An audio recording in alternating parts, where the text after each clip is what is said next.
गई है। ओके भाई जा तू। हेलो चलो जाओ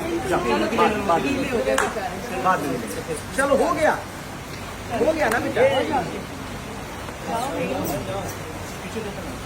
भाई लो इंटरव्यू लेते वक्त जो कि आकांक्षापुरी और खेसारी लाल यादव के बीच में जो कि देख रहे हैं कि डॉग आ चुका है और काफ़ी ज़्यादा ये वीडियो वायरल हो रहा है खेसारी भैया के और आकांक्षापुरी के, जो कि न्यू मूवी का नहीं न्यू सॉन्ग का जो कि फिर से एक आकांक्षापुरी और खेसारी भैया के साथ में एक गाना आने वाला है भाई लो।